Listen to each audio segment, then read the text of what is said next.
Have you ever wondered why the world works the way it does? Welcome to a journey of endless discovery.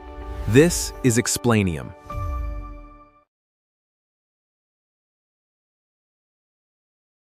India is rapidly expanding its global trade footprint.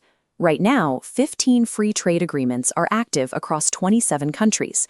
This map shows the ultimate target, an expanded network encompassing 69 nations.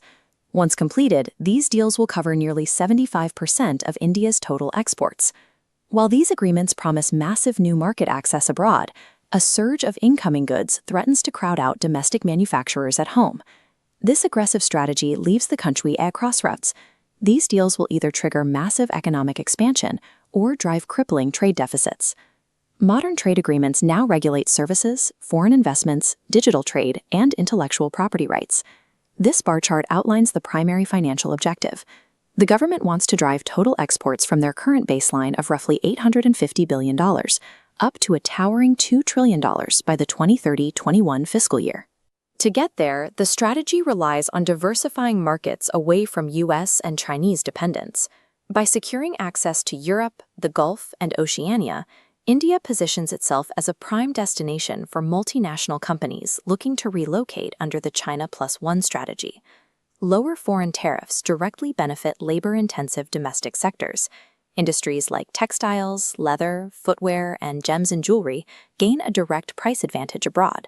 The recent diplomatic push to sign these deals is engineered to pull global manufacturing operations into the country and create domestic jobs. But early data exposes a structural problem. This chart tracks India's trade balance with major FTA partners, showing multiple columns dropping deep into negative territory. The deficit with ASEAN spiked 381%, with Japan 318%, and South Korea 268%. The numbers prove a clear imbalance. Foreign manufacturers are successfully utilizing this expanded market access much faster than Indian exporters. This comparison illustrates the first major blocker. Developed economies fully utilize trade agreements at rates of 70 to 80%. Indian businesses only utilize theirs at 20 to 30%, largely due to cumbersome documentation and complex rules of origin. The second major hurdle is an inverted duty structure. High taxes on imported raw materials, combined with zero duties on finished products, actually make it cheaper to manufacture abroad and ship the final goods into India.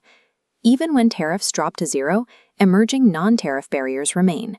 Strict environmental regulations, sustainability mandates, and carbon tracking require heavy compliance costs that effectively lock smaller Indian businesses out of foreign markets. This bar chart compares foreign value-added content in exports, a key measure of supply chain integration. India measures 16.1%, falling behind the OECD average of 19.3%, and trailing Vietnam's 43.6%. These figures show that India's participation in international production networks remains limited.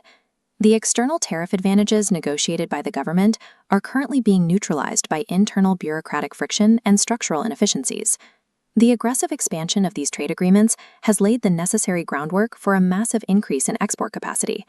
But to realize that capacity, immediate domestic reforms are required to fix low utilization rates, correct inverted duty structures, and integrate local assembly lines into global supply chains. Without clearing those internal blockades, this trade expansion risks flooding the domestic market with imports rather than securing an industrial boom. Thank you for watching. Subscribe to Explainium today and discover a whole new world of knowledge and understanding.